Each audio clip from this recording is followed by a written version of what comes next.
Good afternoon, everybody. I welcome you to the 12th episode of The Real Word. I'm your host, Ricard G. Noel. I'm here with my co-host. Your boy Sander Apamwen in the house, baby. And we have three special guests with us today. Introduce yourselves. Hi, everyone. My name is Thamarra. Hi, I'm Bianca. And I'm Devon, Pop Bibles. Shout out to the special guests that came out today. I thank you all for joining us, and I thank everyone that's been watching the show. Shout out to John Webbs, located at 637 Wilson Avenue in Brooklyn. Holla at John for all your web design needs and everything that you need, including web advertisement, banners, websites, and all kind of things, all right? We're going to put the link in the description after this. Definitely. Also want to give a shout out to Tracy McCullum. If anybody who's looking for places to rent, to buy, or to sell, holla at Tracy McCullum's. Definitely. Yeah, so today's episode, I guess we're going to talk about many different things. We're going to get into the guests. We're going to interview the guests, and they're going to tell you guys a little bit about themselves and everything that they're doing. So we're going to start off with Mr. Pop Bibles.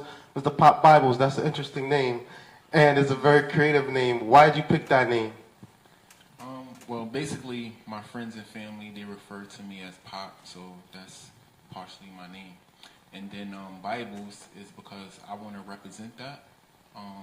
In the past, I used to call myself Pop Bottles, like, you know, the alcohol, because I was, like, really into partying. I was still into music and arts, but that lifestyle is what I really represented. But now, like, the Word of God has shaped my life, and I really wanted to really humble myself down. And by attaching Bibles to my name, I knew it would kind of be like a shocker. I knew people would be like, what is wrong with him? He's bugging. But I really wanted to humble myself down. You said Pop Bibles instead of Pop Bottles because you used to pop bottles in the club, but now you pop bottles open. So now, what type of ministry do you have? I have a poetry ministry, spoken word.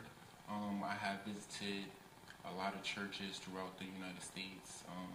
And also, thanks to Sander, he have invited me to so many churches so many times. And also a music ministry as well. So I'm not limited when it comes to ministry. I also have preached. Yes, well. he's a great preacher. However God chooses to use me, that's how, you know, I'm going to be used. I also know that you designed Funerals Don't Count t-shirts. Oh, I see they dope, a lot of colors. Yeah. Yes. So I'm like, you know, my wife and I like. Oh, so you married? Yeah, I'm married. Yes, sir. What's up? That's what's up. And he got a daughter too. Yeah, I have a daughter. Congratulations. Like, we're colorful. Like, Yes. you know, like, we're happy. Like, those colors come out because it's our expression. We're not dark. We're not depressed and miserable. Like, we're naturally attracted to color. So it comes out when we, you know, sit down and create. Yeah. So Sander, you know, that's a friend of mine. I spend a lot of time with him. I talk to him a lot. So it's only natural for him to link up with me to make a t-shirt because he started a t-shirt business or a ministry that's not limited to t-shirts. Funerals Don't Count. Shout out. Don't count. Yeah. I want to basically say that the thing is that the reason why I, like I said, you know, the reason why I've been with Pop Bibles a lot, and I tell people this all the time, those who love you will support you. Right. And those who support you will show you. Of course. And one thing I appreciate about Pop is not only is he a rapper, he's a great preacher, but he's also an author as well too, just to put it out there. You feel what I'm saying? And also I love his work. The thing is that for my business, with me and Patrick's business, Funerals Don't Count, we wanted to get something very different. And Pop is very lucrative in what he does. He has a great fashion line. I think you guys need to check it out. We're going to talk about that. So we just wanted to add. What's your fashion line called? Oh man, there's a few of them. So I guess the most successful one is Neon Kisses. Okay. So that's an interesting name. yeah, it's, you know, neon. So as you can imagine, it's colorful. Right? Yeah. So the last part of it is Kisses. So we started as a girl brand. You know, so I have a daughter, so she was like our muse. It was really easy for her to be like a fit model and for her to serve as inspiration. Okay. Why girls? We used to shop for her, and a lot of department stores was closing down. It used to be so easy for us to find like really funky clothes, But once those stores start closing, it was difficult. So we kind of filled in a gap for us.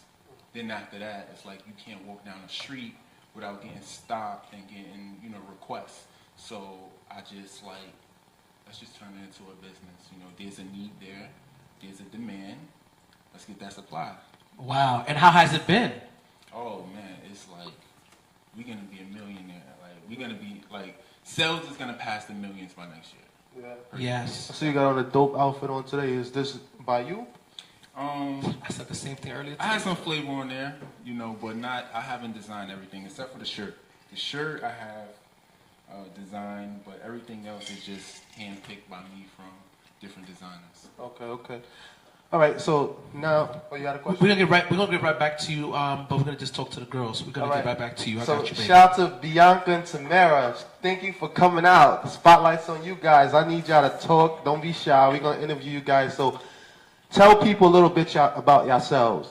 I'll go first, but I don't know. I feel intimidated going after you, Pop. I'll be real. It's all love. Wow, you do everything. Made me feel like I'm not doing enough. But that's really good though, because that's motivation. It just lets me know, you should be doing a whole lot more. Well, a little bit about myself, I guess. Well, hi, my name is Bianca. Obvious. I'm turning 24, September 23rd. Look out for that. I don't even know what I'm doing. I'm a recent graduate. Shout out to both Bianca and Thamarra because they both recently graduated from college. Shout out to the both of them. Salute you for that. I'm always proud to see young black people graduating and furthering their education. So shout out to you guys on that. Thank you so much. Salute. Yeah, thank you. I graduated with my social work degree, and ultimately I just plan on, continuing my route with the youth, because that's what I'm really passionate about, is just giving back to the youth and kind of making sure that they know that education is just the most important thing. Well, God is the most important thing, but, education, that piece of paper will get you far in this world. Well, you could do a lot without it, but you need that validation of that piece of paper for some people. So it's just essentially what I'm trying to do. Recently, I just came back from camp, which is another way for me to do more with the youth. So it was a really great experience. Shout out to Mount Lawn Camp and to the amazing people that I met there and the wonderful kids that they've entrusted me with to basically kind of pour into them. And ultimately they poured back into me, and it was just confirmation of what I wanted to do with myself, which is just basically work with the youth. So yeah, I'm just along the lines of just trying to get my foot into the door really right now. So I'm just hungry to, I just wanted to ask you said God first. What made you say God first before the education went to just get that? What made you say that first? Essentially because regardless of whatever purpose that we want or whatever we're striving for, career and all that kind of stuff and all the things that we attain for, first it's got to be God. I mean, recognizing that He's your creator, and ultimately your first purpose is, to commune and be with Him and in a relationship with Him, and then all else will fall into place, So definitely God first, and everything else is kind of like light work. Yeah. All right, and I'm Thamarra. I just graduated with my Bachelor's of Arts degree in Children and Youth Studies. Today was actually my last day at my current job. I was an administrative assistant. I'm sorry, Thamarra. Can you repeat that? Because that was really long. So people need to know what you really got your degree in. All right, so I got my Bachelor's of Arts degree in Children and Youth Studies. You want the minors? Okay, so what exactly is... She got minors too. Okay. So what exactly is Children and Youth Studies? It's an interdisciplinary major with different focuses. So we learn about law, children in law, children in foster care, children in education, the school to prison pipeline. What else? And a lot of stuff. So it's like a mixture of a bunch of different... It's a lot. So quick question, what career choice would you pick with that degree?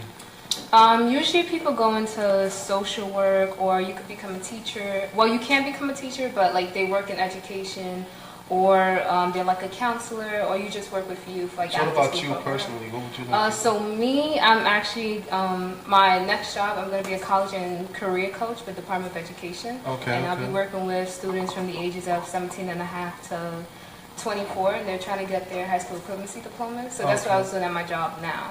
But today was my last day. Shout out. What I'll be doing next. What about you, Bianca? Like, with your college degree, what profession would you like to pursue?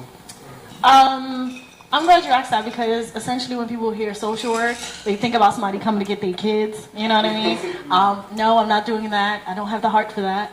I basically want to be like a social worker in a school setting, or a director of a program that kind of enables students to basically, whether it's bridging the gap between junior high school and high school, or pushing them and giving them some type of initiative to strive for more, and just basically learning skills, all of that good stuff that has to do with the school setting. That's where my heart is pulling towards. I just want to, I think what you guys are doing is phenomenal. We're definitely going to get back to you guys on what you guys are doing because we have specific questions. And for those who are viewing, we want to shout out each and every you guys who are watching right now. We appreciate you. We love you. If there's any questions you want to ask these lovely ladies and this king right here, feel free to ask. You know what I'm saying? But I want to ask my man Pop, right? When it comes to your line of business, how long you been doing your business for?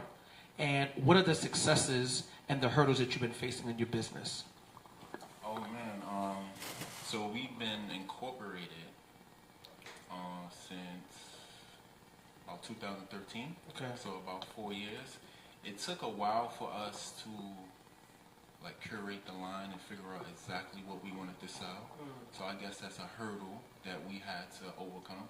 Of course, that's my wife, so there's like a little push and pull there because she wants to do what she want to do, but from the business aspect, I think a little bit more logical. So sometimes I'll say that's not going to work, and that might not strike good with her because it's like I'm rejecting her as opposed to a product. Preaching to the choir, brother. Yeah. So she might come with a product, and I'm like, nah, that's not going to work. And, sometimes that might carry on for like a month or two. I'm not her boss, and she's not my boss, so we have to eventually get on the same page in order for anything good to happen. So that's like frequent. Wow. That's frequent. That's a hurdle that we have to overcome. But I think that has also played a big part into our success because there's accountability. So if she do something, she has a second opinion. And there's no interior motive. It's not like I'm going to plan some type of corporate takeover, and so ultimately, I want the best for her in the company. So when there's a disagreement, the best possible outcome comes out of that disagreement. So literally, your business partner is your wife, right? Oh yeah. So it's almost like you guys are married to each other and you're married to the business in a sense. Yeah. So do you think you guys being married helped the business or it hurt the business? Because we don't come from money, I think it helps. Because, like, for instance, I'll give you an example. If me and Sander were to go in business and we don't have, like, financial report where we could take into a bank and say, look, this is what we want to do, and they lay $250 grand, $1 million for us to get a good start, we'll be bootstrapping. So if you're gonna bootstrap, it's tough when money is going through different households. So if me and Sander was to start a business, he'll have to have money coming out of the business going that way, and I'll have money going this way because I have living expenses and he have living expenses. But when you're married, all the money stays in house. Yeah, so it's less overhead, you say? Yes. Okay, cool. That's amazing. I just wanted to ask you this as well, too, Pop, in regards to business. What would you recommend to someone who's starting a business? I always, since the beginning of the business, I understood that you're not going to create a service or product that is better than your own personal character. Like, for instance, like God created man and he made man perfect, but God was perfect, So if you're going to create some type of service or product or business and you have flaws within your character, it's going to come out in the business, and that's going to get in the way of your success. How so? Exactly. Let's say, for instance, that you're late all the time. It's going to affect your business because if you have business meetings, like people's going to take it personal, like you don't value their time. People that get money that are rich, like time is the most valuable, and they pay like the poor people for their time. Wow. Basically, we sell our lives for time. When we clock in, it takes Right. a big portion of our. We basically get paid to sell parts of our life to our job. Right. Wow. Right. So you sell them your life so they could basically spend time with their family. Wow. Yeah. So that's what we do. Like people need to understand that they have more to offer than their time. You know. So when you understand that part, then you become liberated. You bring a little bit more to the table, and Wow. then you understand like, nah, I can't work 40 weeks. I mean, I can't work 40 hours a week. Like, that's something new. Like, it destroys America. It used to be like 25, 30, you know, but now it's like 40, 60. What you think changed? Lifestyle. Yeah, Wow. the demand. People need more money in America. In other countries like France and so, they have 2-hour breaks, and then they get to go home, have coffee, come back, and some of them only work 4 or 5 hours a day. Right. Wow. Lifestyle. The People, lifestyle's they different. chasing things that, you know, the media, says it makes you successful. And people that's been oppressed, we attach ourselves to things that symbolize that we are free. Like, you from the hood, you see like people aspire, they want to get the fast cars and stuff like that. So Fast cars, fast money, fast Facts. what it means that they're not in the struggle. It's They're true. not like you. It means like, I'm here, but I'm not like you. I'm free. Wow. I have money. I'm not a slave. That's what they're really trying to say. Wow. women. But then you become a slave to the work that you got to put in and the things that you got to do to keep that money. Right. And then depending if you're doing it legally or illegally, you risking your freedom or not. If Right. not your freedom, then your sanity, basically. Wow. So the only way to really break that cycle and get out is to humble yourself. You say, you know what, I don't need those type of threads. I don't need to go out every night. I don't need the movies. I had to sacrifice years, True. of lifestyle that I was living. My wife and I, we had to sacrifice, stop going out, and invest in ourselves and invest into the business. So if you're not gonna get off that off the wheel. I know you on it. They call it like a rat Facts. race. If you're not gonna get off the wheel and invest into yourself, you're gonna become enslaved to that wheel because, like you said, you have to work harder and harder for that car or that house or whatever that you're buying to, show the world that you're not struggling and you're better or you're liberated from, financial slavery or. That's kind of like in the book of Matthew where Jesus Christ said, deny thyself and pick up the cross. And he told the disciples, don't go with more than one layer of coating. Don't carry nothing. Wherever you go, people will provide. If they don't, then make draw a line in the sand and let them know that they denied you for you come in my name. So basically God is saying that just go in my name and I'll provide everything for you. And that's basically, like somebody told me this the other day. They said whatever you do in life is basically a chance that you're taking. Because if you go to work every day, there's no guarantee that you won't get fired from your job. And if you do, then your life is basically upside down. Right. Another thing is you could start a business and you could risk your whole life on a business. It's a chance. She said everything you do is a chance, but the only thing you can put your faith in is God. And once you got your faith in God, you leave it all up to God, and God will always be there for you. Right. So let's go back to these two ladies. Yeah, we're going to go back to you, Pop. We forget about you, Pop. You're official. They Of right course. here. How has God played a significant role in your success within, elementary school, high school, college, whatever struggles that y'all went through to get to this point? Because you guys are college graduates, but I know it wasn't easy. So what struggles did you guys overcome?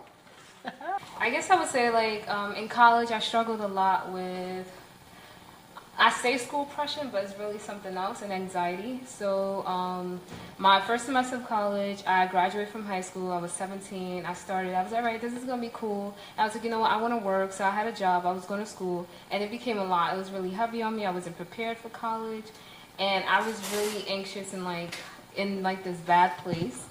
So quick question. Do you feel like the New York City public schools prepare kids for college? Because you went to public school, right? No. Yeah. That's actually why I want to get my doctorate, so that way I can do research to You want to get your doctorate? Yeah, to create programs that will better support high school students coming into college. Would you do that with the government, or would you do that through a non-for-profit that you create yourself? I would probably have to work within higher education, but who knows? Maybe I could go into nonprofit, because most of these programs are within colleges. So, how did your faith get you through that difficult situation? Oh yeah, my faith got me through those situations because like if it wasn't for God, I would have quit on school like indefinitely because I dropped out my first semester, and if it was not for him, I would not have come back. If it wasn't So you for pulled like, a Kanye? yeah, but he didn't come back, did he? No, you didn't. Yeah. But he's rich, got a doctor. But you did. You went back. yeah, I went back because like even though it was tough, I love learning. I love getting my education. It's just like dealing with like people within the schools and their personalities, dealing with different professors and their personalities. I was like praying and like asking God to like really help me in these moments. I had like different songs and like prayers that I would do every morning and every evening, every night. Just like I'm in class and I'm just like, I can't be here. This person's talking too much. I can't sit here. This is too much. And then I'm just like talking to God, like help me get through this. I have like 6 finals in 1 week. And I'm just like, how am I going to get through this? How can I study for this? And I feel like if it wasn't for God, that I would not have graduated and got this far. And support from my friends and family and like people on campus. If it wasn't for them, I would not have graduated with a decent GPA too. So That's real. I just wanted to ask this in regards for, I know you're a social worker. I wanted to ask, what made you become a social worker? And what is like the biggest problem that you see, hurdles that you face as a social worker? What made me decide to be a social worker? Originally, I wanted to be a lawyer. I grew up thinking that's what it was, watching Law and Order, SVU, CSI Miami, New York, all the CSIs. I fell in love with, the whole idea of a lawyer busting through a court, saying I objected, and, defending, people and stuff like that, or accusing people. I don't know, either way. But I fell in love with that concept and I ran with it to the point where like I did a law outreach program when I was in junior high school. I had an internship with a judge. Like I was really serious.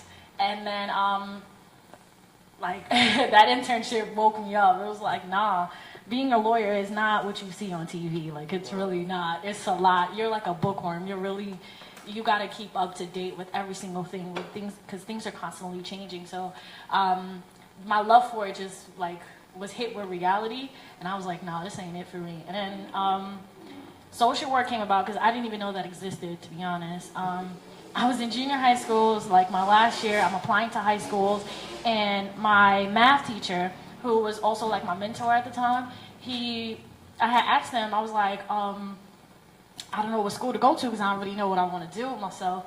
And he was just asking me, he told me like, when thinking about what you want to do for a living, you got to answer 3 questions, and that answer has to reflect all 3 questions, right? And the question was, what do you like to do?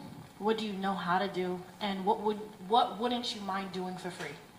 And I'm thinking about it, and like the only answer that came to mind was, I like people. I like talking to people. I already do that for free. I talk to people. I give them advice. I do that for free already. I like doing it, and I know how to do it, and I do it very well.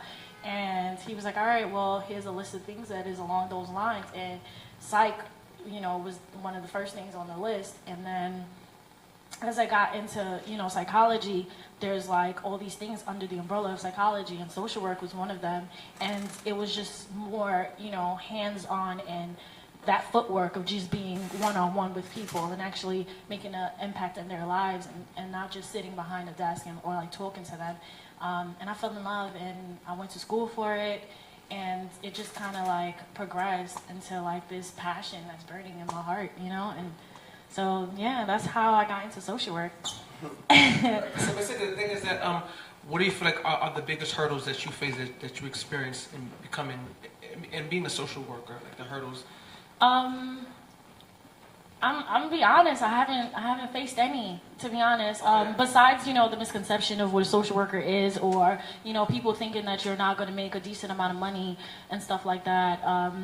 Other than that, it hasn't really been much of an obstacle or hurdles or anything like that. I just think that to people that think that, being a social worker, you can't make money, that's absolutely a lie. There's so many aspects of social work, it's ridiculous. Can you share like 3? Yeah, there's like the top, yeah, you could do research, but like top people that are in social work are people that are pushing policies, people that are making the actual big difference, that are top-notch dogs, and they're getting paid a whole lot of money, you know what I mean?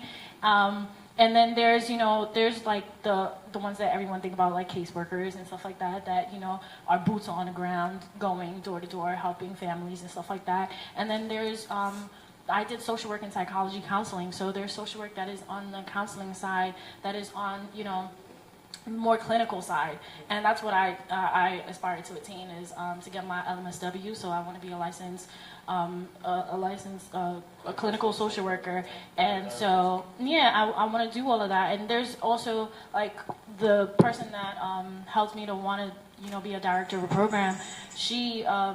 She's a social worker as well, and she got her LMSW, and she's actually a director of a program called the Early College Awareness Program, which I had the opportunity of interning for her, and it's like amazing in terms of like what she's doing with the youth and how it impacts them and stuff. So there's so many areas that social work falls into. It's ridiculous. So it's kind of like, relax, guys. Ironically, Bianca and I have a similar story in the sense that, like, when I was younger, Haitian parents, they all want you to be a doctor or something. But like, I started school as a medical major. I used to major in dental hygienist, but then I was like, I don't want to be a dentist. And it took me failing biology like 3 times to realize that. And one day I'm like, you know what, I'm not asking no one for permission. I'm just going to do what I got to do. And I basically switched my major, and I didn't tell anyone. I switched my major to law and paralegal studies. I ended up getting an associate's in applied science and that, and a bachelor's in science and that.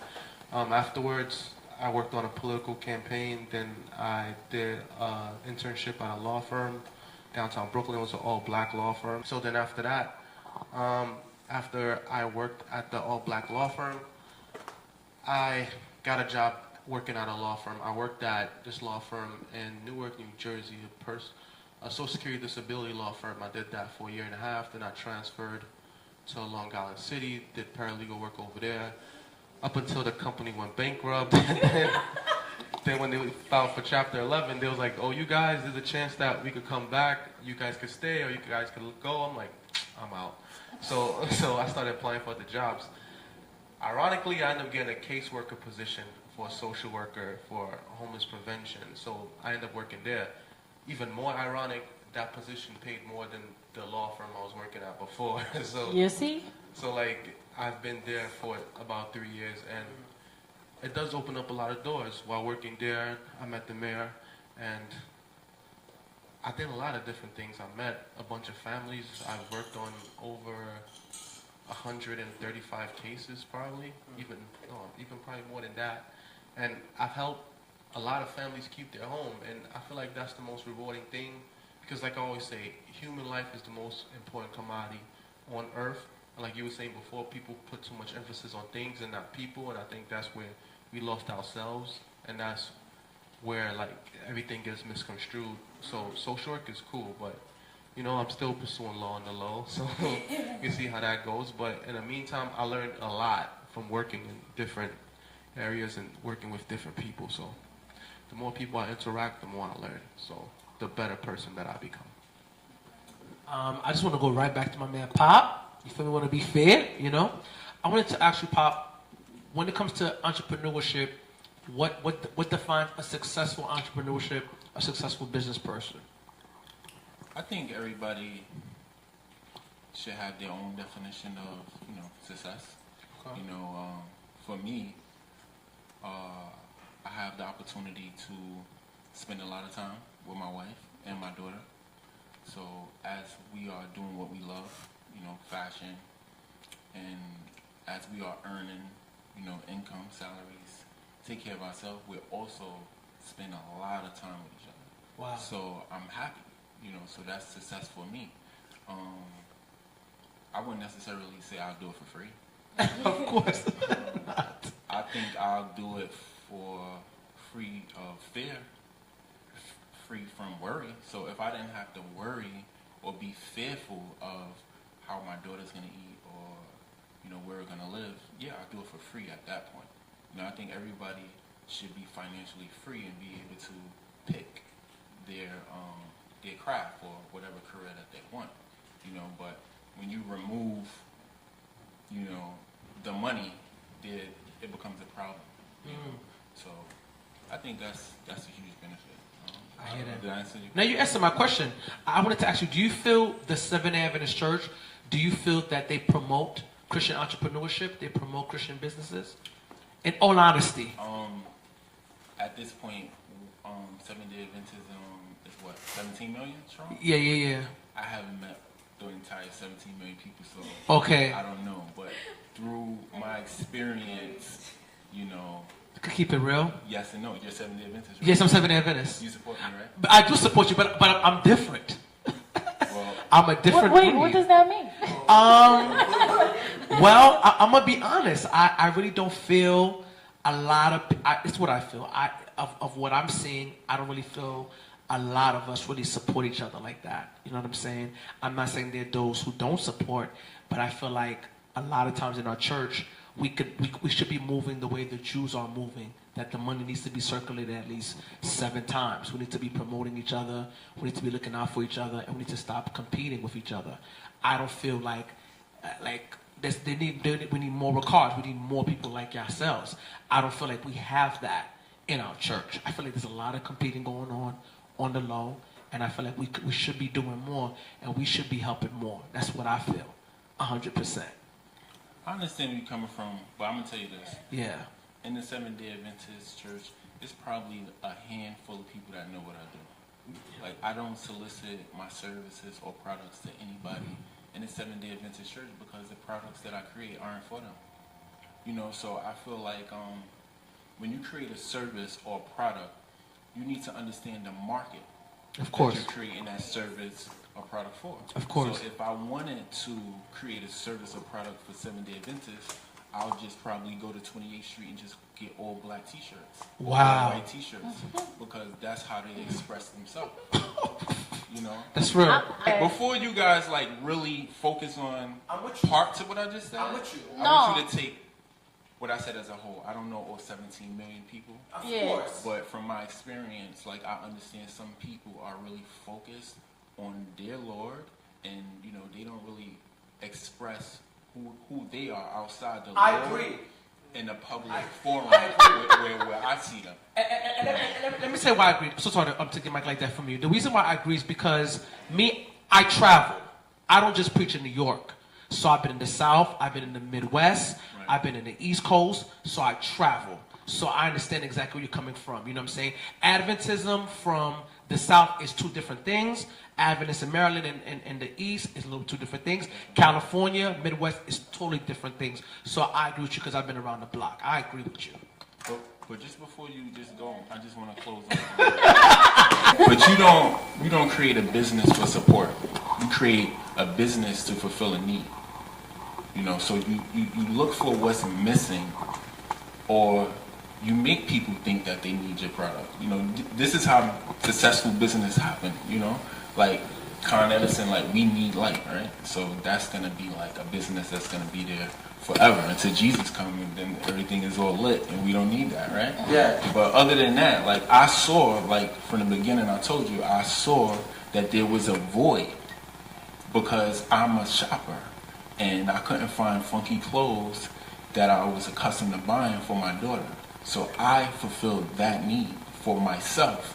And then I noticed that there was other people that needed, you know, or were like me and thought like me, and they felt the void as well. So I serviced those people. And then now at this point, like this morning, I'm talking to somebody from England. You know, this is one principle that I live by. When it comes to education, I pick up a book or I pick up some type of resource offline.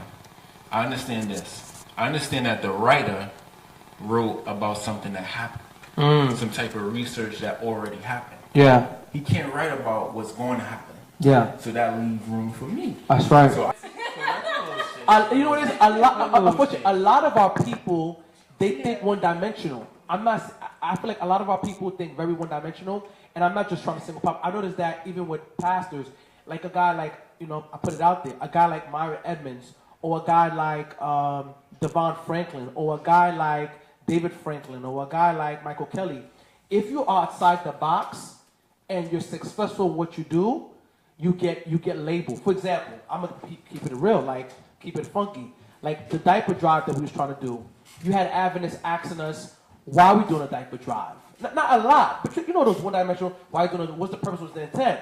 Like, what you mean, why are we doing a diaper drive? Like, let me ask you a quick question, dude. Like, do you do community service with your church?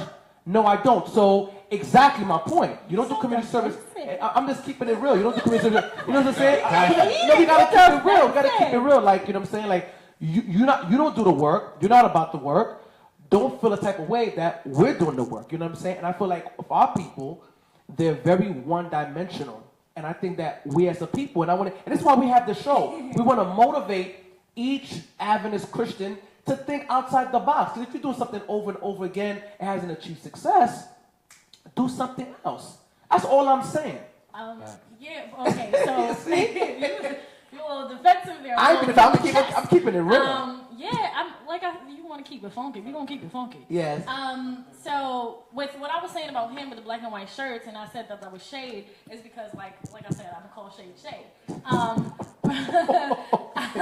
I just think that, like, we're sticking on the topic of, not topic, but we're labeling it 7-day advances as a whole, because that's who we are. That's what we can talk about. Of course. You know what I mean? However, I think it's a people matter. Like, it's not a denomination matter. It is a people matter. That's it's true. It's a people matter. So I think that but I'm 7-day advances. I like color. You know what I mean? It's a people matter. So it's kind of like you got to know the dynamics of which people we're talking about. Right. But with you, well, I'm gonna backtrack with you. So the last thing you said was about the diaper drive, being questioned about the diaper drive. Yeah. Sometimes the question is just for information. No. Wait, hold on. I'm not saying that particular instance was that. I'm just saying that questions come in a different form. It can be just informational purposes. It can be, to kind of like question what it is that you're doing. There's different ones. It could.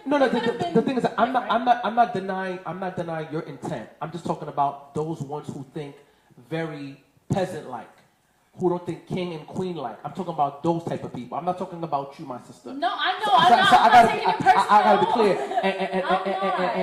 And mind you, the same ones who think like that, they want to freeload from us getting diapers.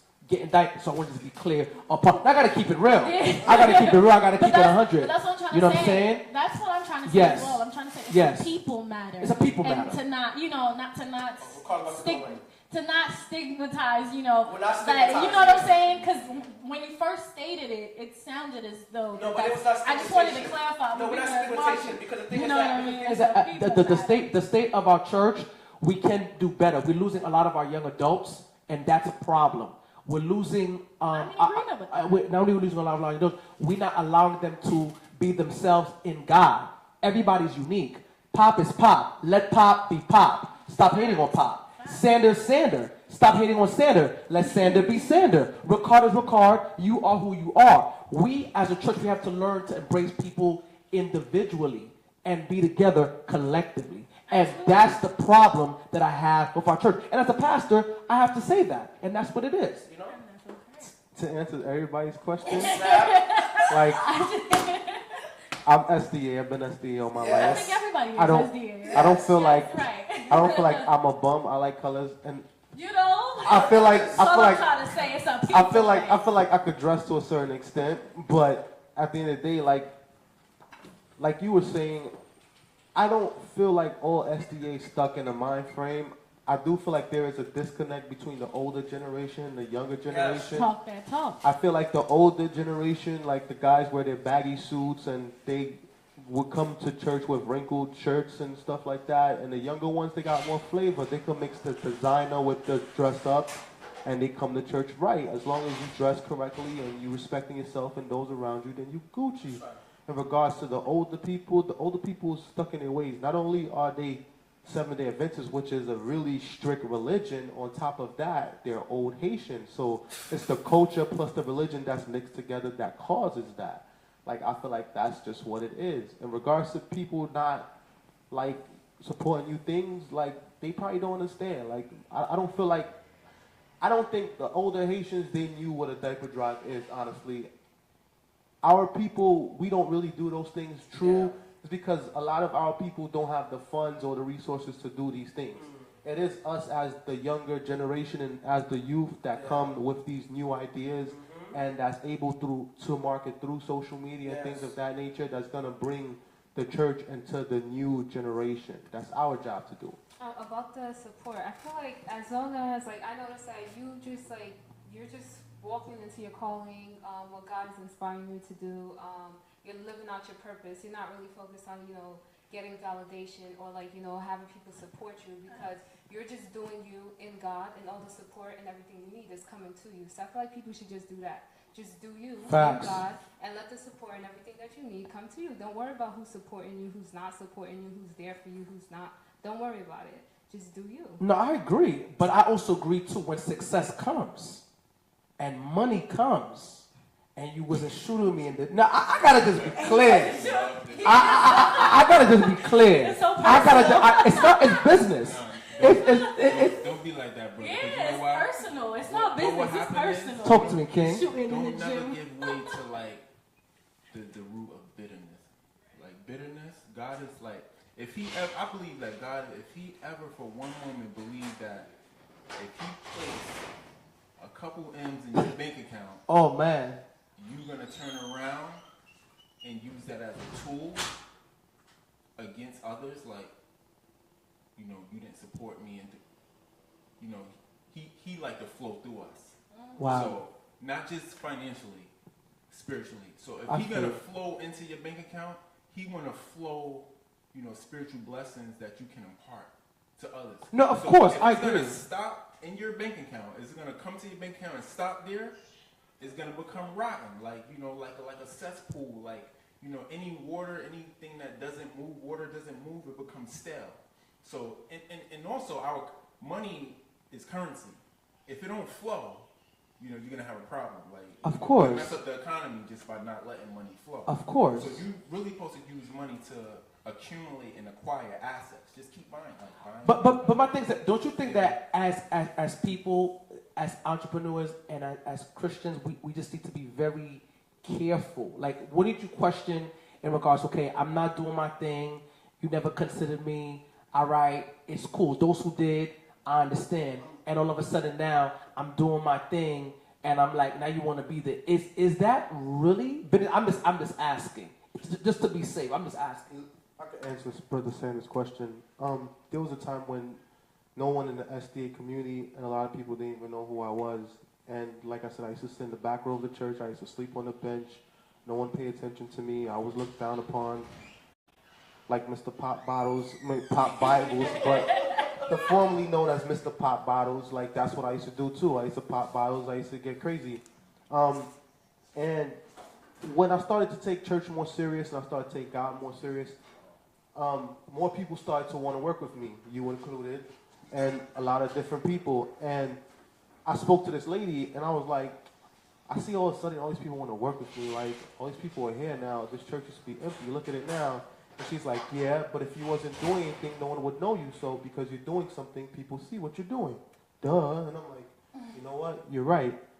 And I was like, she is right. Because if I was just sitting there not doing anything, no one would pay attention to me. It's like when you walk down the street and there's some guy just sitting on the corner just sitting there, you probably barely notice them. But if there's someone running up and down, screaming, doing a lot of stuff, you're like, hey, what's all this about? Why are you doing that? Like, you would want to find out. Same thing as us right now. It's like what they say, you on fire for God, basically.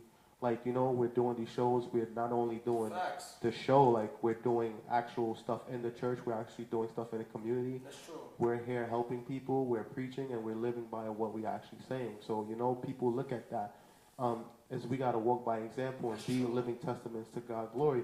Like, I could have been bitter, too. Like, I could have used my success for all type of things. I could have used my success for, like, worldly things and stuff outside of church.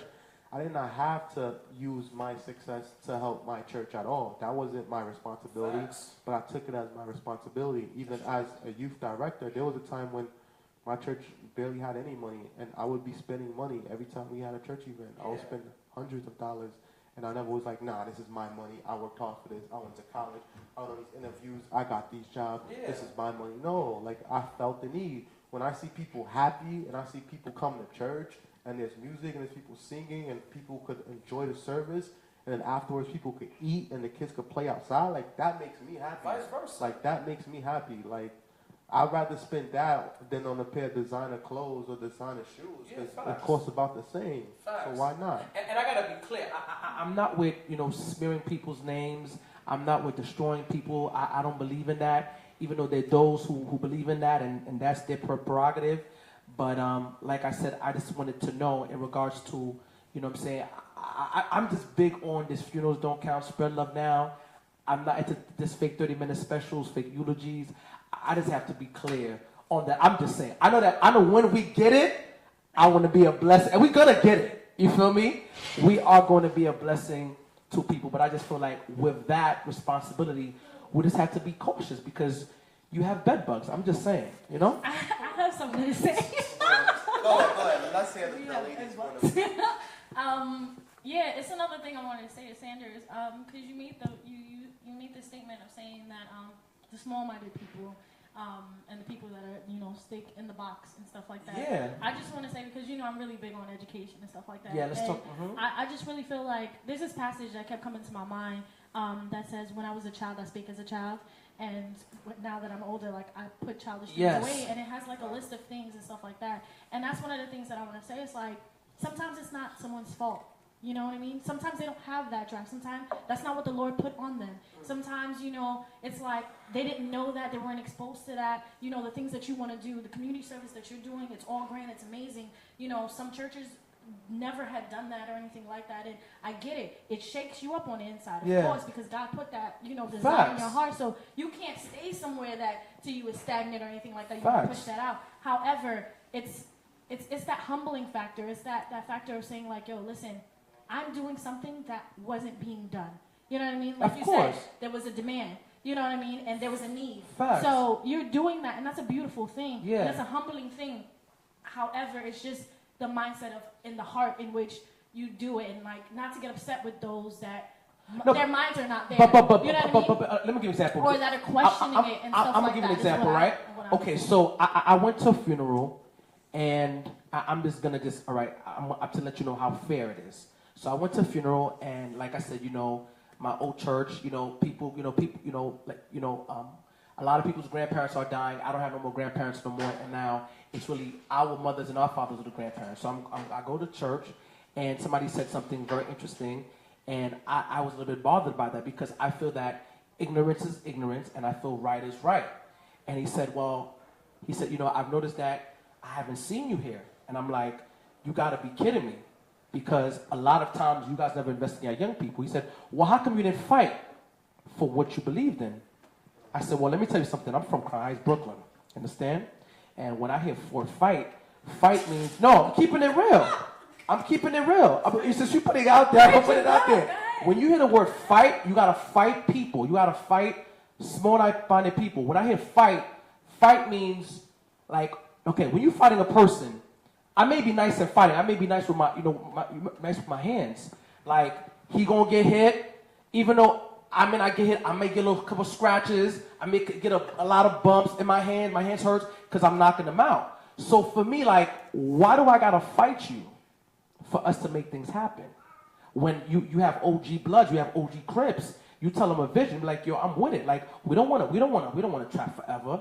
We don't want to sell drugs forever. We don't want to be banging forever. We want an outlet for it. So why I gotta fight people who are small-minded in church, but gangs? I'm with it. That's my thing. But that's what I'm trying to say. That's my I feel thing. like I brought you to the point, but it went over. No. Listen. Like I said, I don't believe. Let me keep it real. I don't believe in belittling. I don't believe in destroying. I don't believe in smearing. I gotta just be clear upon that because, like I said, there are people before my generation that was done way worse of what I experienced when I was growing up in a church and stuff like that. So that's cool. I'm just saying basically the thing is that like if people and it's not just me, anyone who has vision, it's like they gotta Understand. Not everyone's gonna understand your vision. and I'm cool with that. I'm still doing what I gotta do. I mean, regardless. I'll give you a perfect example of exactly what you're saying, right? I'm gonna give you a perfect example. Yes. Her sister, my friend Naomi, right? She was the youth leader at our church, right? And this is a Haitian church, very set in their ways, kind of minded, kind of, church. So having that one youth that represents all the youth, going into like committee and stuff like that, and trying to push and trying to basically fight, quote unquote, for the things that we want to do or the visions that we want to, that we want to see laid out. Yeah. It's a very difficult thing. You know what I mean? It's a frustrating thing at that. But it's that spirit is what I'm telling you. It's that mindset, that spirit of like humbling and trying to it's not just compromise, but trying to help. Like a healthy medium, where it's like trying to help them understand that vision or how it's beneficial, and the ways to go about it and stuff like that to get it done and stuff like that. That's No, of that's course. kind of like that's the kind of quote No. unquote fight in the Christian. No, I realm agree, that but, we're but talking I want about, to just say that. I want to just be clear. The thing is that when you see a lot of our churches, they started, and we gotta just be clear. Like, it's all about motives, it's all about actions, it's all about consistency. A lot of these churches, not trying to put them on, it is what it is. They started our church splits. They were fighting. I don't believe in fighting. I don't believe in division. I don't believe in taking people's spot. That's who I am. That's my character. I just got to just be clear upon that. But I just feel that we as a people, we just need to do better in really just letting our people to grow, becoming entrepreneurship, and just being open-minded. That's all that I'm saying. Instead of asking the foolish questions, you have to fight. I don't have to fight for a thing. teaching and I educating. believe that we as a people, we have to have vision. We have to be better. Well, I don't know. I don't know what to say about that. Go ahead, Pop. Go ahead. I was just gonna say. Yes, King. Depending on how you look at it, you may have to fight. But like I explained to you a couple of days ago on the phone. I believe 2 days ago. Facts. I was in a ministry and I felt like I would have had to fight, but the fight wasn't worth it for me, Facts. And in any situation, like you look at a church has a vision already, they have a mission already, they have people that they are responsible to, right? Yes. So they have to cater to that. That's a market. That's church right. is a business. So they have to cater to that. That's a market. So I just want to stop. I'm going to leave that right there. Facts. And I'm going to say this. I have a business, right? Then I have people constantly asking to model for us. Constantly, like thousands. But they don't know. I have to do what's best for the business. Have to do what's best for the business, right? So it would not be best for us to invest in each model. Like, it could easily cost $1,000, just for a few hours to invest in a model. They don't know that. Neither do I have the time to explain that to them. Neither do they probably care. They probably think that they are worth it, right? Now, to bring that around back to Sander, whoever is on the board, they constantly hear visions, probably. They cannot invest in each of those visions, probably not just financially. You talk about time. You talk about, reputation have to get put on the line. You talk about they have to answer to the laymen and the people there. So they know they can't stop the will. That's right. The will is this. And when I say will, I'm not talking about God's will, I'm talking about W-H-E-E-L, right? Wow. So the will is this. Every Sabbath services, right? Clean, good music, food. Good food. Good food. Good food. This is the will. This is what's expected. This is the norm. They have to keep that norm going for this. Now, if you want something else to happen, right? Or if you're trying to say to them, like, we have a need. We don't do community service. They're like, we don't have a need. Just probably like 70 years ago, people like Scoops, one of the brands invented like halitosis. Like, you have bad breath. I don't have bad breath. What you mean I have bad breath? You have, like, it was a new concept. And they created, like, mouthwash. Yeah. But they had to really convince people that they had bad breath. Now, like, we're very, very conscious when we talk to people. Like, they, marketed that to us so good that everybody knows about bad breath. But so when you go into a church and you're saying, you need outreach. You need outreach. We're good. Like, I got my sister, I got my brother, we all here, we good. But they don't really understand that, there's other people that need to be in here. They're good. So that's the way to look at it when he say fight. He's saying, what he's saying is, look, Push. my cup is full. I can't do it. I have to go do house calls. I have to do prayer meeting. I have to do this. I can't do it. So if you want it to happen, then you have to do it, and you have to convince us that we need it done, because that's in every business. You have to convince people. If you guys are not asking me like, yo, what's up with, that lip gloss, right? And you're not coming to me, then I'm coming to you, and I'm like, yo, you girls need this lip gloss. Wow. So it's one way or the other. So if your church is not saying who's gonna do outreach, then that means that they're not looking for the service. Right. So if you stand up and say, we need outreach, you gotta still remember, they're not looking for the service. And it's the approach too, Right. Like you gotta know who you're approaching and how to approach who you're approaching to get what you need to be done. But the thing is that even if you're saying it right, and we got to be clear here. And listen, I hope we're not endorsing ignorance here. I hope we're not endorsing ignorance. No. Because there are people who are blatant. I'm talking about ignorance. I'm not talking about us being civil here. Right. I'm talking about ignorance. Right. No progression, no church growth, no development. Because remember, Jesus was on earth. Jesus was doing his ministry for 3 years, right? And for the 3 years, he was progressive. He was going out. He was touching lives. He was making a difference. He had purpose. He empowered others to have purpose. And the Bible says that he did so much great that they couldn't even record what he did. Right. And I'm just saying that as disciples, as Christians, we got to be progressive. We got to be developing. We got to be going out there. Because unfortunately, when you do the things of Christ, they're looked upon like you're crazy. But the street guys, the trappers, they respect you more. I'm just saying.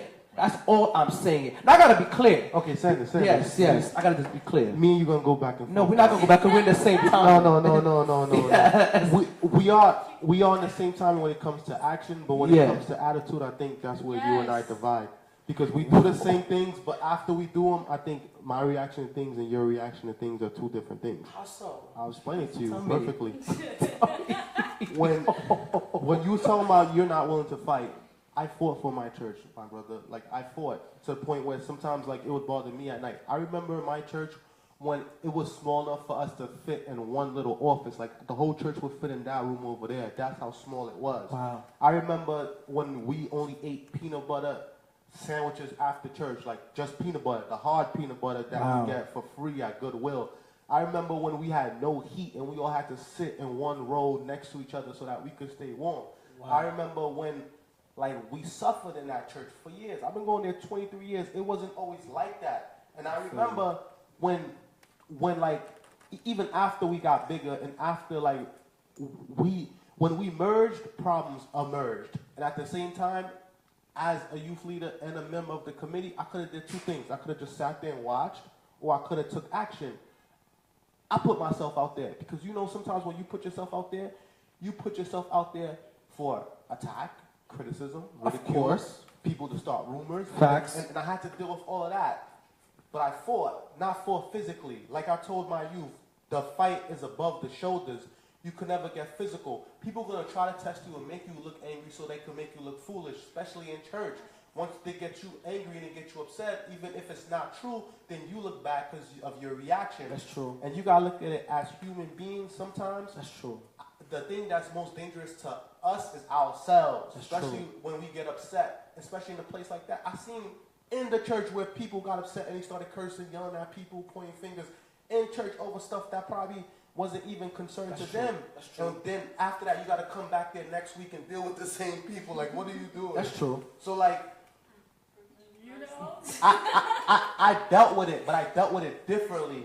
You understand? And me being a public figure at this point, I prayed to God for one thing. And this sister, shout out to that sister, Peggy. She was like, you're a public figure, you're going to be in the public, people are going to criticize you. Pray to God for the spirit of discernment. And at first, I didn't know what she was talking about. I didn't even know what discernment was. I had to look it up in a dictionary. Then when I looked it up, I was like, okay, I prayed to God. And when I prayed to God for the spirit of discernment, it's like my third eye opened in the sense that I understood things and I would see things happen before they even happen. So sometimes I just sit there. Sometimes I'm looking blank. And y'all see it all the time. I'm just looking blank. People are like, oh, you look bored. Or you look like you're not here. I'm not here sometimes. Sometimes I'm driving and like I'm not there. I know I'm not there because when I come back, I see I'm still driving. I'm like, where am I? And I'm like, okay, now I just keep driving.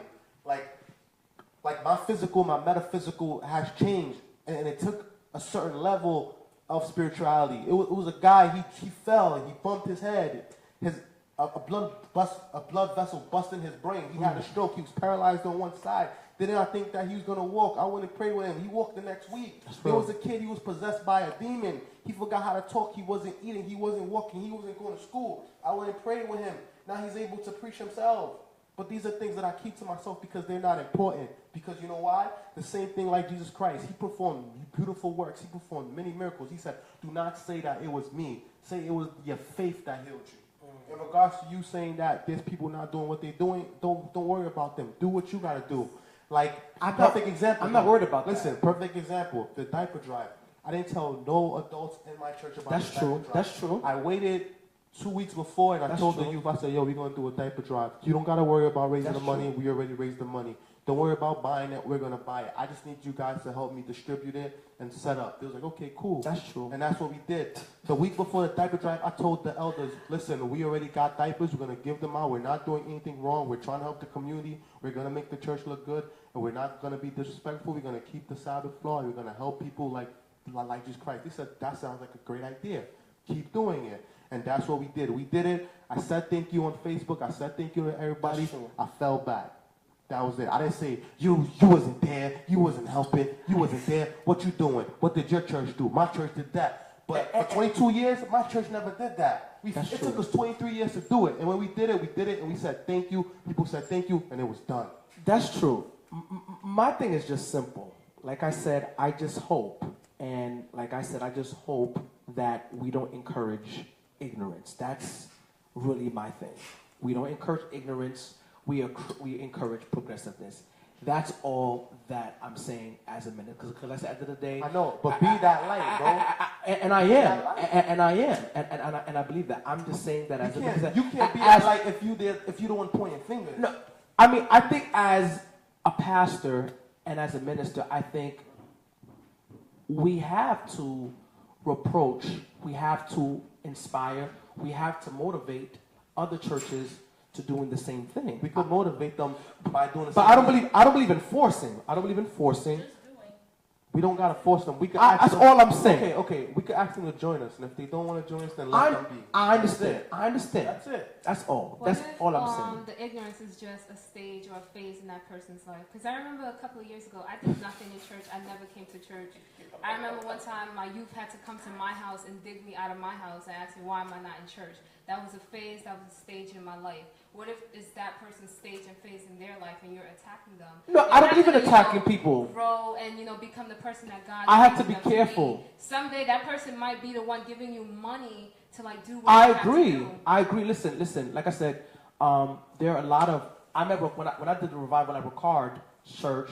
Ricard wasn't engaged. Ricard was looking at me like, "Who's this guy preaching?" You feel me? Nah, I knew who you were. You know what I'm saying? I did what I did, but I'm just telling you my disposition. I was like, okay, but the seed was planted. I don't believe that's ignorance. I believe that everybody has their time and their season. You know what I'm saying? But to blatantly disregard the vision that God has given, to blatantly disrespect, I personally have a problem with that. I know there's opposition. I mean, we are going to. We are. Listen. We are going to do what we're going to do regardless. And Pop will tell you, I don't need claps. I don't need approvals. He'll tell you that. If that was the case, I would have been what they would want me to be. Why is it so heavy on your I'm not having I'm just talking about in general. Just say it. I'm talking about in general. I'm talking about any. And I'm not just talking about me or Ricard. I'm keeping it funky. I'm talking about. I'm talking. Wait. I'm talking about anyone. This is it. I'm not talking about myself. I'm talking. I just noticed. It's not just me. I'm talking about anyone who's innovative, anyone who's different, anyone like guys like Myron Edmonds. I gave names. Anybody who's innovative, different, and radical, and really has vision, it's a problem. I'm just saying. I'm just saying what I've noticed. It's a problem for those that allow it to be a problem because I'm just saying. I feel like in a sense I'm kind of innovative because I use the internet, I use That's social true. media to market the religion that I was putting out. That's true. And when SDA people wasn't really listening to me, or they thought that I wasn't a profound preacher, or I was a well-developed preacher, or I spoke to a certain extent, even though I could use large vernacular, I could use proper vocabulary and large words and speak in a tongue where it would elate individuals, but I can use these words. I have college degrees, I can, but why? For what? When there's like a kid that's sitting in the aisle that's 12, 15, and they're like, this doesn't relate to me. This speaking in those big tongues and speaking in those fancy words is only for people that already got a developed religion.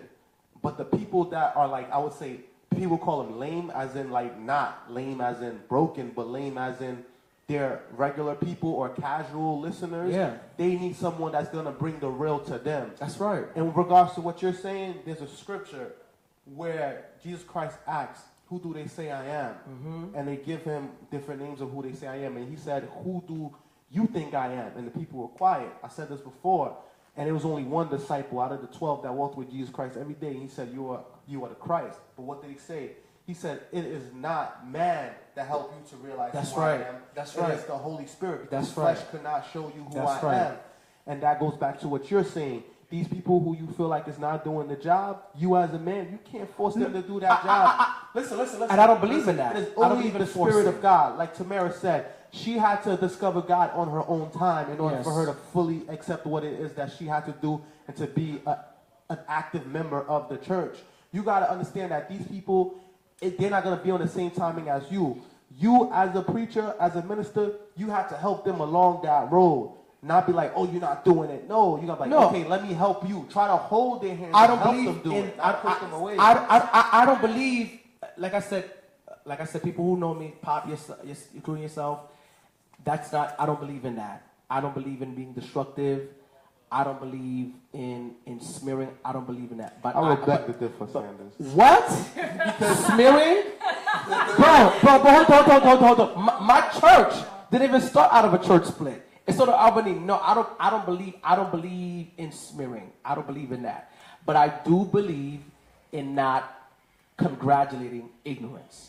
That's what I believe in. I don't believe in congratulating ignorance. I don't believe I don't in... think anyone here congratulates ignorance. I don't feel that you guys do. We don't. Because if you guys did, and Pop will let you know, I'll be like, you're congratulating ignorance. I'm that blunt. You understand what I'm saying? So that's not the timing right here. You understand? I don't feel like... I'm just saying that we just need to be progressive. We need to move forward, and we need to better ourselves. That's all that, and that's my concern. Because just the other day, a young friend of mine, he committed suicide, and he was in church, and he was going through, and he was crying out, and he was reaching out, and unfortunately, our people, when you deal with mental health, it's a little taboo, so we don't know how to handle that. And I just feel that we can do better. That's all. Okay, so let me ask you a question. What did you do personally to help him with that? Oh, I called him. All the time. I spoke to him all the time. He didn't tell me he struggled with suicide, unfortunately. But if I did know that he struggled with suicide, I would have gotten him the help that he needed. And because I've had few friends who wanted to commit suicide, and by the grace of God, God used me to stop them from doing that, and they're good mentally. But he never told me that. I didn't see those signs because he was very quiet about it. But if I did know, I would have helped them any way that I could. And that's anybody who knows Sander. I'm on that time. You got a problem, you got a situation, we could talk whenever you want to talk. We could pray whenever you want to pray. So I really but let's believe not in that. say that the church let him down, because I personally struggled for depression for a while. I can't say I had suicidal thoughts, but there's times where I felt like, what am I doing? I'm wasting my time. And I've come across people, especially people in church, that have suffered from it. And most of the time, it deals with their family and things that they go on at home. I feel like one of the main reasons why people don't talk about certain things to church people is because church people gossip a lot. You see? And that's just what it is. I would hope that they would provide like this guy in particular, I remember he used to sit outside of church because there are signs. That's Sometimes true. people just don't look for him. Like he used to sit outside church by himself throughout the whole service. He used to just put his hand in his pocket and look up at the sky. And he's like, yo, what's good? He's like, yo, what's up? And he was like, yo, like, I'm depressed. And then I used to laugh. I'm like, depressed? About what? And then I used to tap him on my stomach because he had a pudgy stomach. I said, you eating good. Right. And then he was like, nah, man, like, I don't know. I don't know, like, I don't know what I want to do with life. I don't know what I want to do with myself. I don't know. And I'm like, yeah. I'm like, I feel you. I'm like, sometimes I get depressed too. He's like, you get depressed? I'm like, yeah. He said, you? I said, yeah. He said, oh, you live in a nice house. You got a nice car. This and that. You must be happy. I'm like, nah, bro. And I told people, exactly. I even said it in a sermon, like, I used to live that life, you know. I used to have nice cars. I used to go to the club. I used to do all these things. When I go home and you take your clothes off and you sit there in the bed alone and you reflect about stuff. And you're like, what am I really doing? And it's like, I think that's when your deeper meaning comes out, you know. Us, as me and you, as people that actually preach to the youth, and you guys as members of the community. Like, I feel like it's our job, more so our duty, to help these people to find themselves. I agree. Like the Bible says, like he who's without sin cast the first stone. I feel agree. like we all have our issues. We all have our demons. We all have places where we lack. But if pop Bibles could,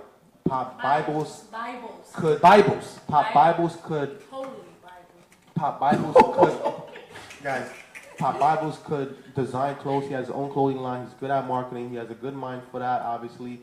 And he's also married, so he could probably counsel people in relationships and things of that nature, running a business with someone that you're married with and all these great things.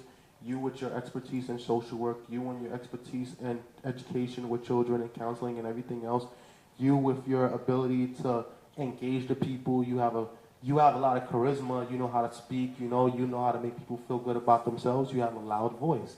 Like, I feel like all of us have something that we can bring to the table. We all need each other, I agree. Nipsey Hussle said it best, regardless of what you went to, regardless of what you've been through, we all have something in which we could contribute. That's right. We can't stand around and wait for people to be like, okay, it's your turn, or we can't wait for these old people that's already old, that's close to the end of their time, who's stuck in their ways already, to try to make us better, you know? That's true. We're coming up.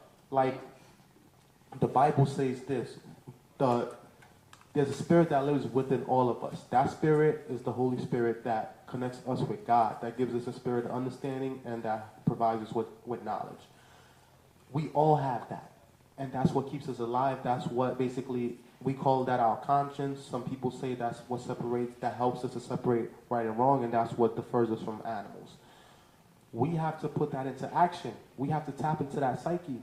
And those that are unable to tap into it as much as you can, we have to help them. That's right. Because that's our job as Christians. I agree. We call ourselves Christians, so we have to help one another. Jesus Christ never pointed out, oh, you're not doing this, you're not doing that. He said, okay, let me help you. Like he said, deny thyself. I agree. Saying, I. What about we? What can we do to better this? What about you? But about the depression and like mental health stuff, I feel like I did this like mini sermon-ish thing a long time ago, and I used the Bible verse, "We shall overcome by the blood of the Lamb and the word of our testimony." I forgot where it's from, but basically, I feel like if we were all transparent and we put ourselves out there and the things that we struggle with, and we were honest with ourselves and other people, like a lot of stuff like suicide wouldn't happen because other people know, like, I have somebody else with me, I have somebody else I can stand strong with. I'm not alone in this fight. And just like people, like if you were up to a certain like religion and stuff to like recreate the Bible, it would literally just be one chapter. They were great. They were amazing. They had like one flaw at the end.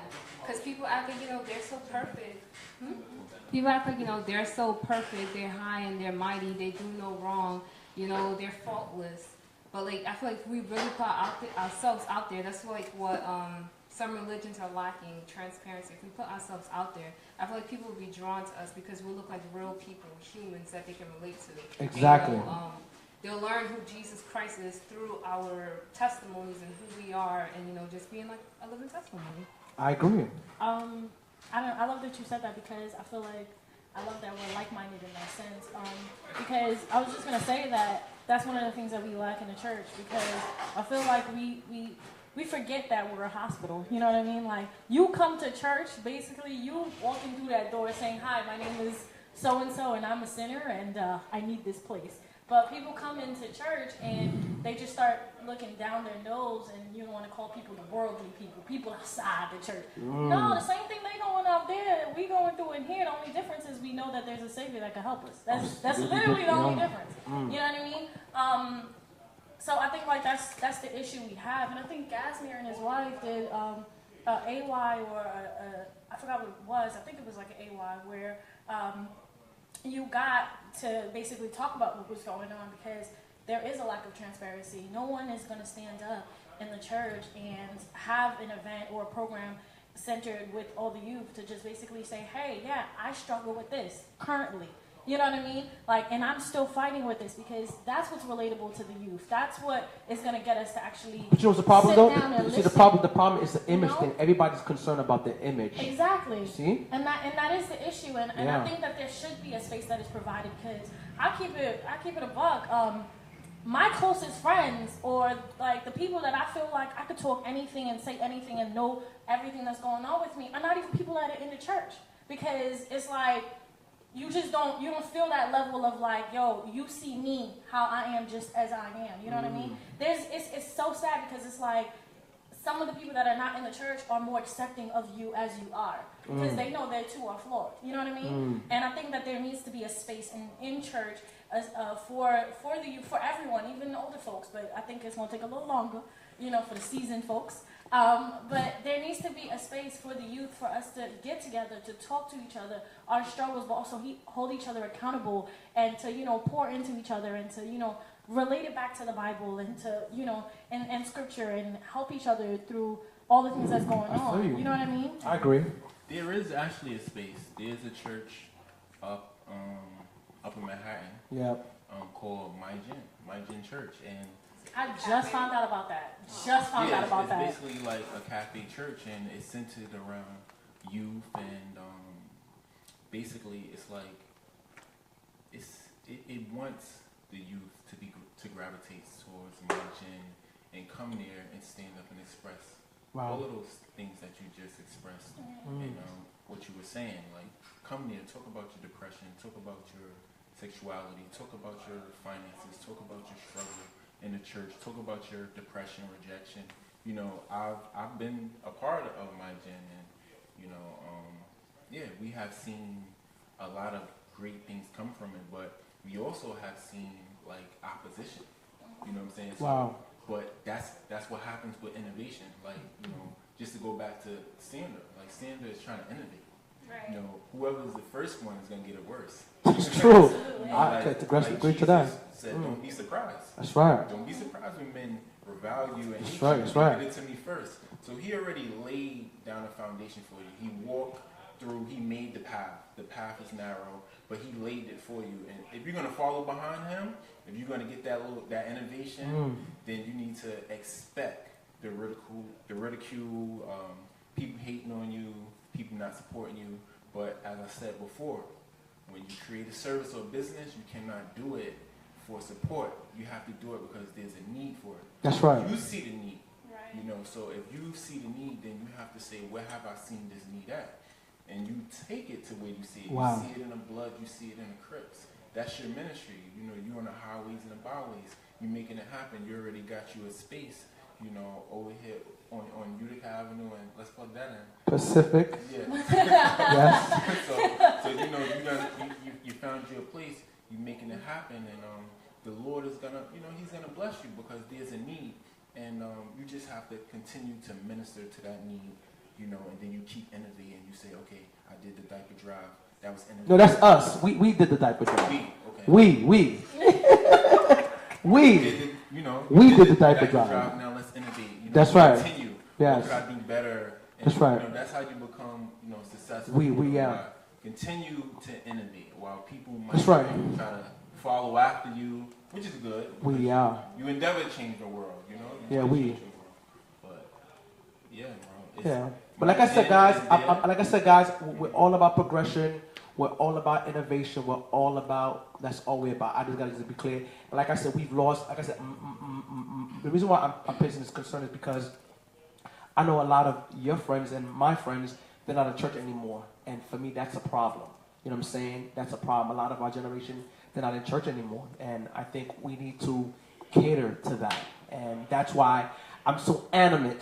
Forgive me for my animation and my passion, because we really need that. We need to be progression. Because now you see the swastikas are out, the neo-Nazis are out, you know, Trumpism is out, and we got to be vocal about love. Everybody's showing their face. Right? Yeah, exactly. That's all I'm saying. One thing I would say though, with some of the people that's no longer in church and stuff like that, like I definitely think that we also got to be careful to not try to just appease people. You know what I mean? Because sometimes people fall out, come out of church and it's a spiritual matter. It's a them at war with God kind of thing, opposed to some people will use excuses of like, oh, the music not too good, or like, oh, I don't feel the word, or like certain things like that. I mean, valid excuses like I don't understand what you're saying. You know what I mean? Because sometimes that's an issue with our culture where it's like you preaching in French, or Creole really fast, and I don't really understand what you're saying. That's a valid thing. But however, some things is kind of like it's a spiritual warfare that's going on within you, and it's like we got to be careful of like appeasing the youth, because sometimes we don't even know what we really want. You know what I mean? Songs could be banging, a sermon could be wonderful, but we don't want to get into the aspect of feeling, because then it's kind of like, so you feel God now, but you don't really feel Him later. We don't want that to be the kind of thing that we pushing out to the youth or nothing like that, because definitely God is not a feeling kind of thing. That's right. It's deeper than that. So. That's real. Interesting conversation. So,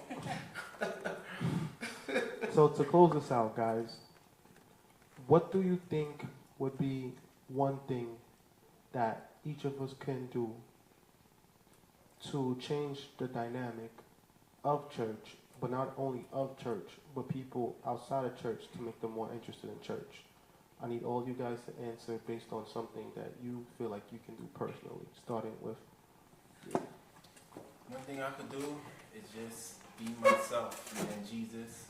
I've seen a lot of people this past weekend, and they was just like, oh wow.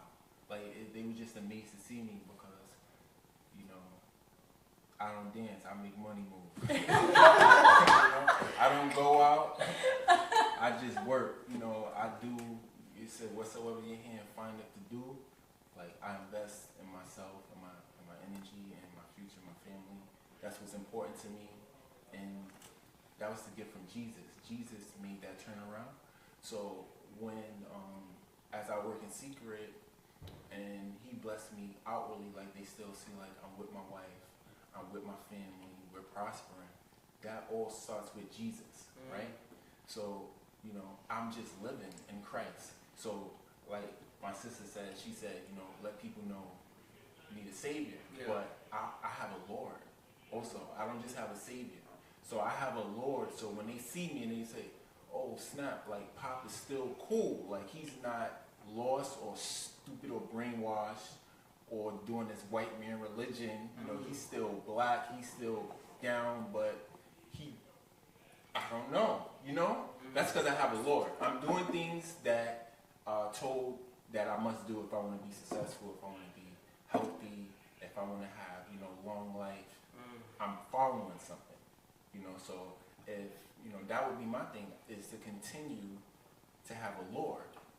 I have my Savior, but as long as I continue to have a Lord, then, people will see that. That's me lifting up Christ, and then people will be drawn to that.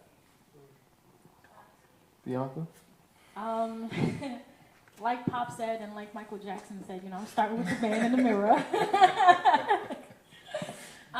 You got to be the change you want to see. But I think it's more so about, it's about being relational and intentional. You know what I mean? And that's something that I knew, but it's just so much more in my mind now after camp, because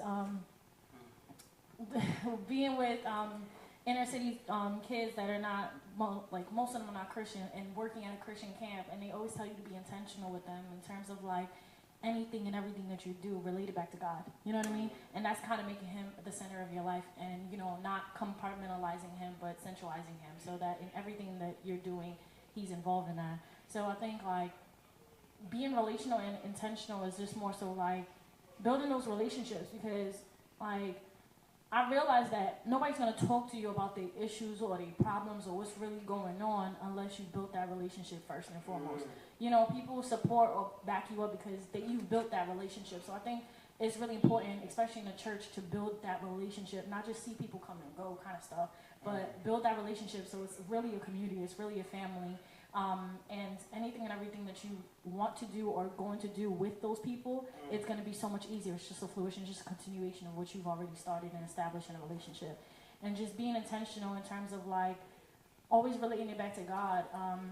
And we've talked about like, the space that is needed. And you talked about, what's it called? Gin? My gin.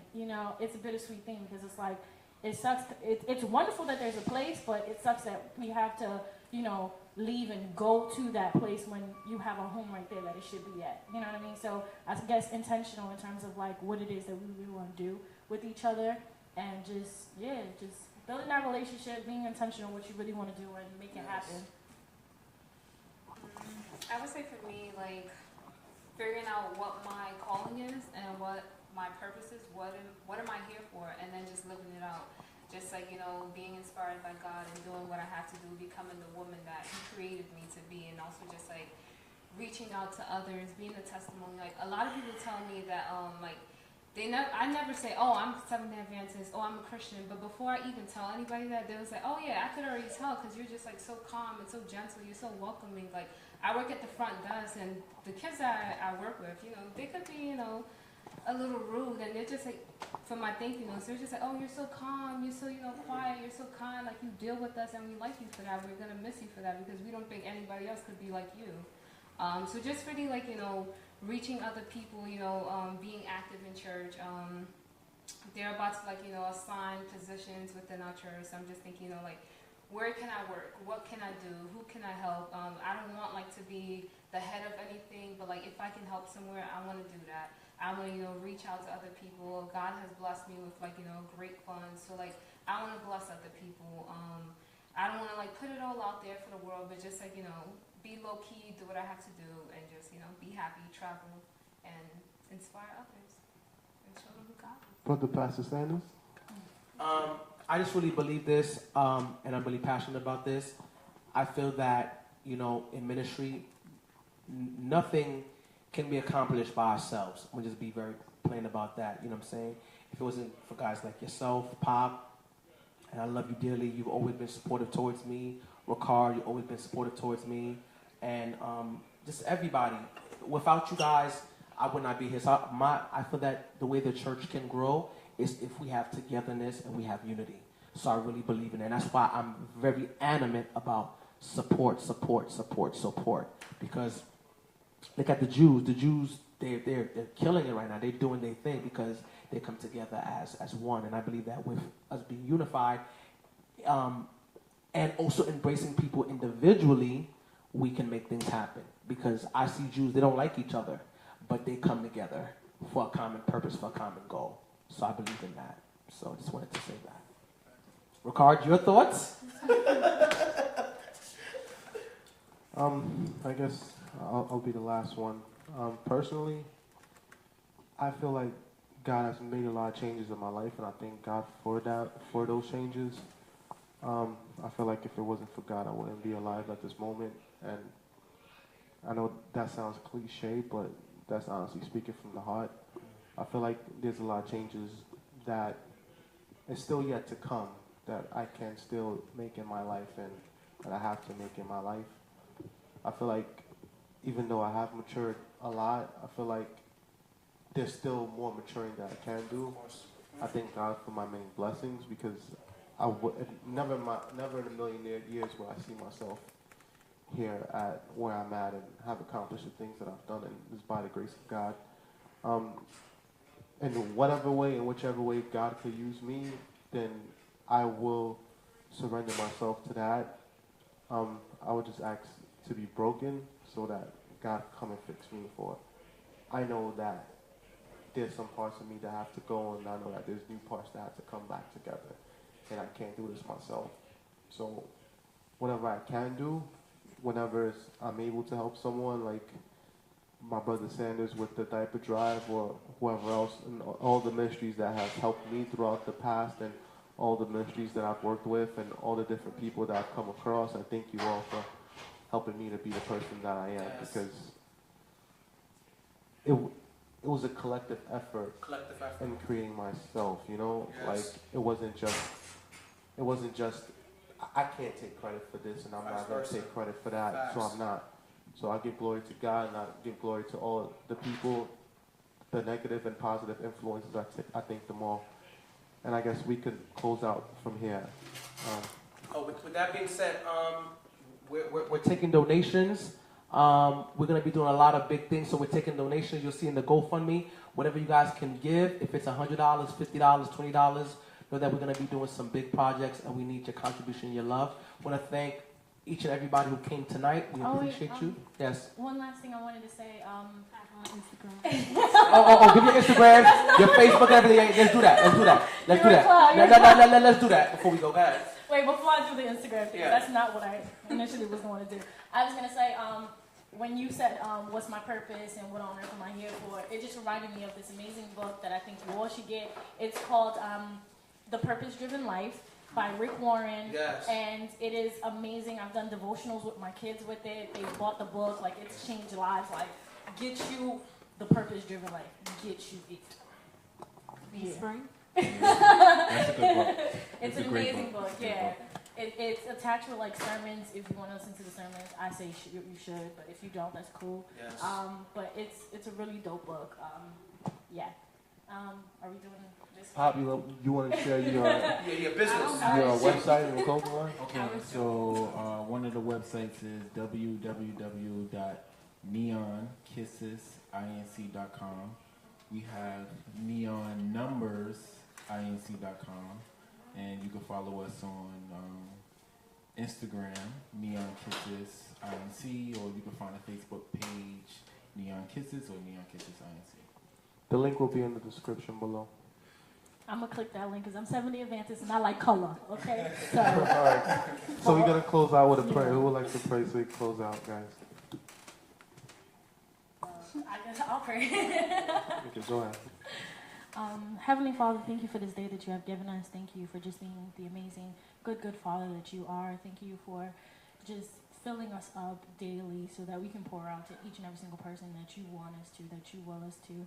Lord, we just want to thank you for this discussion that we just had, Lord. Let everything be retained, and I pray for the viewers that are watching. I pray that they also retain some type of information, and that they may continue to push and to strive for things in life, and just to figure out what their purpose is through you, Heavenly Father, and what it is that your will is, so that it be done, Heavenly Father. I just pray for us going back home, for safety on that, Lord. I pray for this segment to just continue going and growing.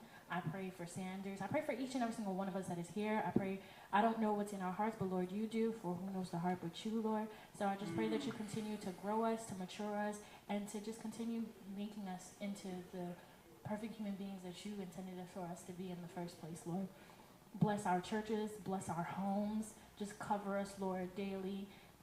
The battles that we face are not with man, they are with spirits and things unseen. So, Lord, I pray for a double protection, blessing, covering. I pray for all of these things in Jesus' name. I pray. Amen. Amen. Amen.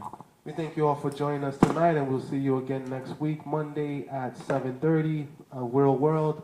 And I thank you all for the love and support. I thank the guests, Mr. Pop Bibles, Bianca, Thamarra, my co-host Sanders. Shout out to John Webbs, located at 637 Wilson Avenue, our gracious host. And shout out to you all, the fans.